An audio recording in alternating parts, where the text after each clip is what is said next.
So, Ray, are we at a tipping point? No. Okay, so this article disagrees with you. What? This is from CNBC. The housing market stands at a tipping point after a stunningly successful year during the Rona. We can't say that word. We have to say the Rona or the pandy. And I'm reading this article, so forgive me if I'm going to try to, because, you know, we're realtors first, by the way. So we host this show, but we're both busy. So I'm just trying to get through these things. But no one could have predicted it. Well, no one. I mean, someone could have, but not the economists, not the real estate agents, and especially not the nation's home builders. But the Rona, not Susie Orman. Sorry. No, by the way, we haven't thrown shade her way in a while. She was so wrong. By the way, her prediction was for what, November of last year? She said in the summer when I was telling all my clients, buy now, she came out and said, don't buy. You should wait until October, November, December of 2020. Which was only a 3 or 4 month prediction. That was it. That's when the market would settle and you'd pay less for a home. By 50%, she would say. Yeah. And what has happened? You're paying 20% more.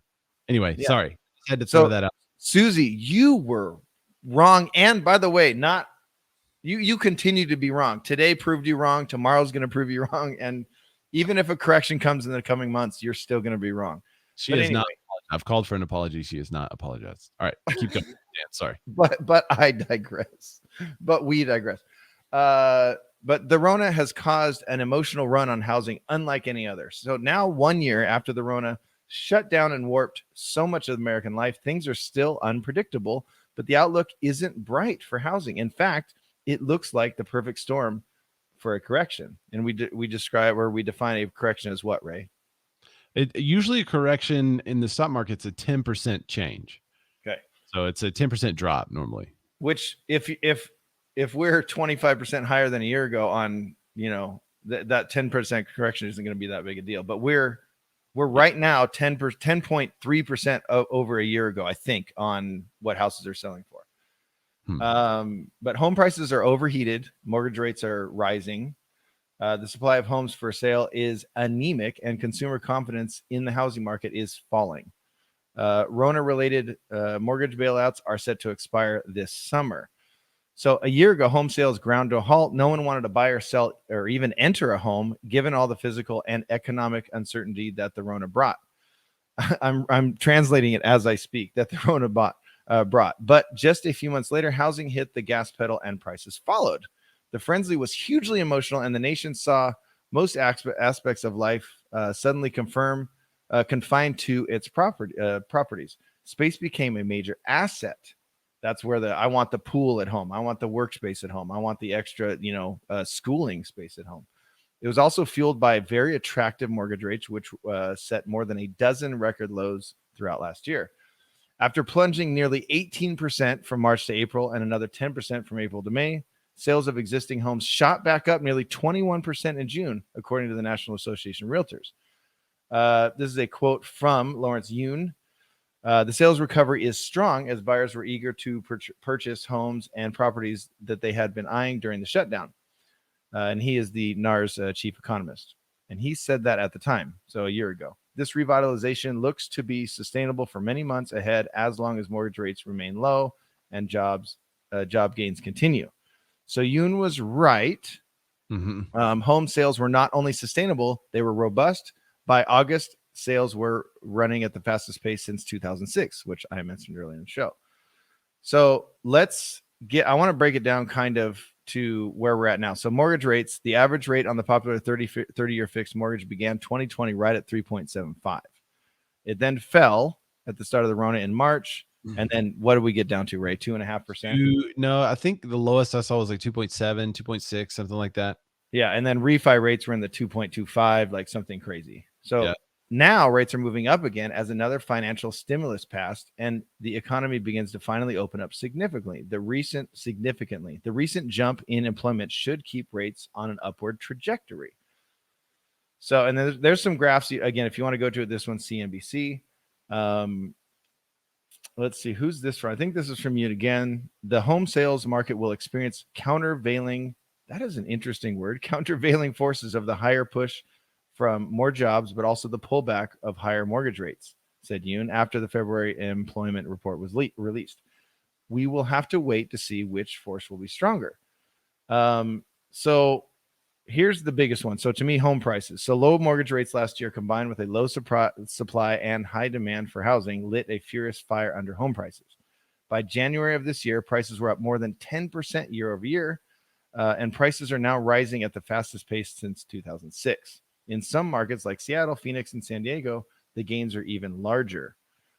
So the final point I'll make, then we can get some points on this, but there's an epic housing shortage. So mortgage, just to recap, mortgage rates are climbing. We're 10% higher on sales prices than a year ago. And there's also an epic housing shortage. So there were nearly half as many homes for sale at the end of February compared with a year earlier. Low supply was exacerbated by a drop in the number of new listings to come on the market in January and February due to exceptionally icy weather in much of the country. So I want to stop talking, but that kind of gives you guys a breakdown of what's been happening. So what are we at a tipping point? Is it just going to explode any minute? Is our homes just going to stop selling tomorrow? Where are we at? Like, tipping point to me means we're teetering on disaster, right? The other way. Chris Murray says the Fed just announced no rate hike. All right. So is that good or bad?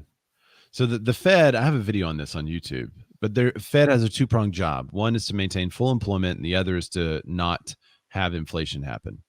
So full employment by definition is 4 to 6.5, I think it is, or maybe it's 4.5 to 6.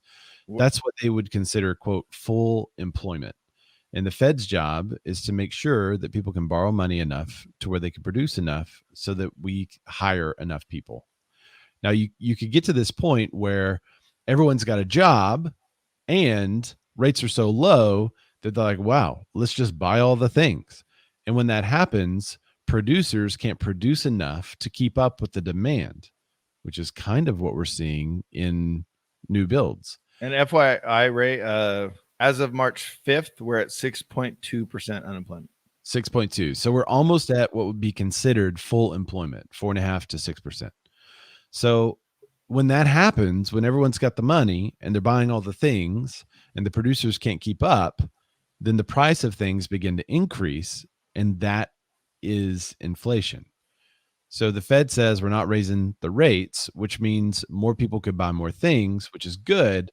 But as soon as we start to hit more of the full employment numbers, that's when I would see the Fed raise the rates, right? I mean, surely that's going to happen fairly soon. Right, but you have to avoid inflation. You have to. And if more jobs come back and more people are working again, and there's a big push to, move up the national minimum wage and all that stuff, and more people make more money, wouldn't that still mean homes are affordable if they're still in the 3.5% range? You would think, well, over time, yes, but the initial cost is what they're looking at, the initial cost versus the increase in income. Right. But what's the tipping point is what I'm, the article laid out all these things that are happening, which we've talked about, but what's the tipping point?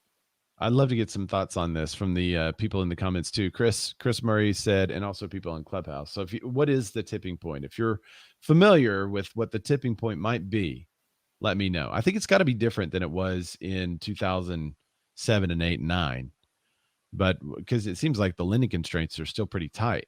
So yeah. I'm curious, what is the tipping point? They were pretty loose back then. Right.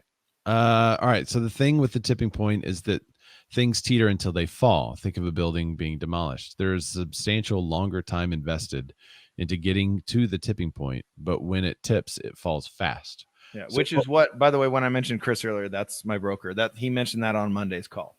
So what would tip? What would cause it to fall? That's what I want to know. What causes it? And Chris worked through this. I think he got licensed in 2002. So he worked up to this and through this, and then is still obviously successful today. So I'd love to hear. I was licensed in 2007, and we had a phenomenal 4 or 5 months, and then the world state just stopped. Debbie Rice Miller said a tipping point might be the economic fallout from the Rona, supply and demand. But supply and demand doesn't really create a tipping point. It just creates a point of inflection in which you have buyers who want a house, sellers that don't want to sell the house. And then the buyer demand, as that shifts downward, if buyers say, I'm giving up, I'm not buying a home, then the supply becomes more than the demand and the prices begin to adjust down. That's a slow process generally. But that wouldn't be a 10% correction. I mean, maybe slowly, but not a tipping point to where it's just going to go, oh. For all the recessions they've been tracking, there's only been 2 that have lost money. One went down 1.9%. The other one went down 19%. 19, yeah. That was 2008-9. All other recessions, home prices have increased 2 to 6%. So I'm trying to figure out no one has the answer. We're at this tipping point of what? What's going to tip it? It's not subprime mortgages this time. It just doesn't make sense to me. Mario has a good comment. Mario says, lending in 2008 requirements. Can you breathe? Buyer, yes. Lender, approved. Boom. Letters out. You guys got it. And that was in the video I did about Susie Orman. I kind of reenacted that process. WRS Miller said, the economic issues are a long-term problem that can all of a sudden downslope quickly. This is not a recession. This is an economic issue. So I would say, if I had to guess the tipping point, unemployment's pretty good. I mean, it did get up to 14% in October. Okay, well, it came back quickly. So think about all the people, because I know that Forbearance numbers. If you haven't seen Forbearance, you need to go over to the Beard Men and Real Estate Show and you need to see our Forbearance video. It's amazing. Anyway, but forbearance numbers are down, but still, at some point, the economic relief is going to run out. Okay, so let's play that to me. Let's play that out. Economic relief runs out. I think the portion of the market that was in forbearance is somewhere like 5%, if I remember correct. Yep. Maybe we can get somebody to check our stats on that. If that happens, right, everyone that's in forbearance forecloses. What will that do? 5.29% as of a month ago. Okay. So what will that do? That will add 5% more inventory to the marketplace.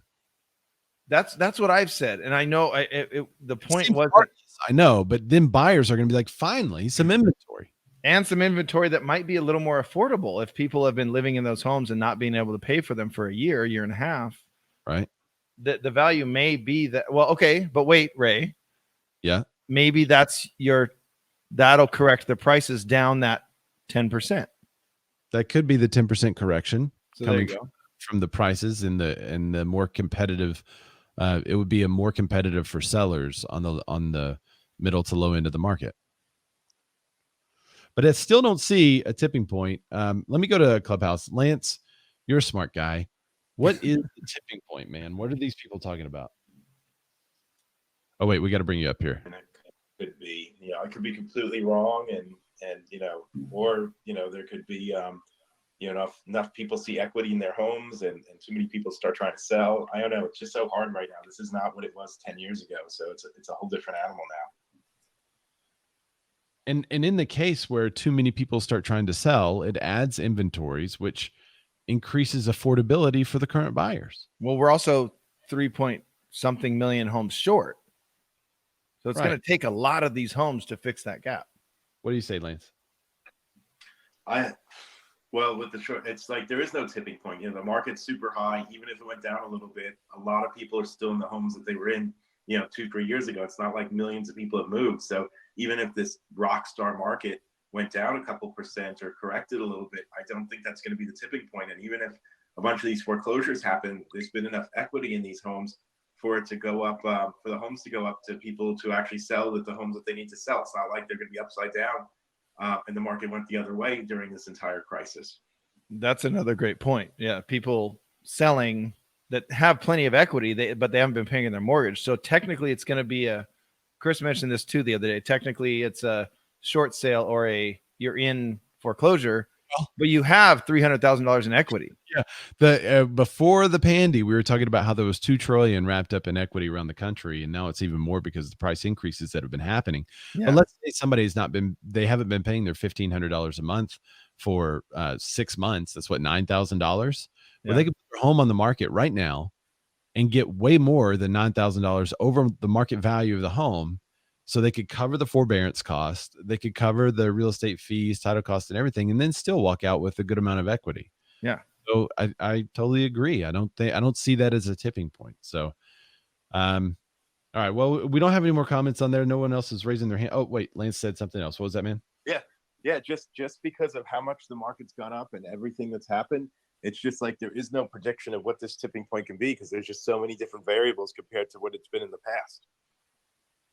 It's almost like they needed people to click articles to sell advertising. Chris has a good point. You want to bring up Chris's? Yeah, let's see. There he goes. When buyers give up, sellers panic and list in droves. The buyers stop buying due to being defeated, priced out. It does happen overnight. And this is not a slow process. Decades of real estate market resets have proven it happens quickly with little warning. We shall see, Chris. Okay. So I'm just going to say there's no tipping point. It's not a tipping point in my 10 years in real estate. I don't see it that way, but I listen to Chris. So I still have what, Chris is dude, one of the most knowledgeable guys I've ever met, Yeah. Especially with real estate. I just mean in anything, but really in real estate. And he's usually dead on about things. So while I don't think this is a tipping point or there will be a tipping point, I still, in the back of my mind, I'm like, Chris is probably onto something. So we need to prep for that.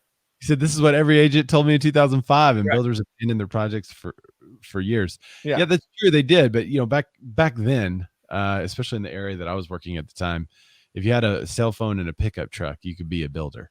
And so it was low barrier and everything, including Chris and Drea also do lots of foreclosures and stuff too. So there's a shadow out there that they're seeing that maybe a lot of us aren't.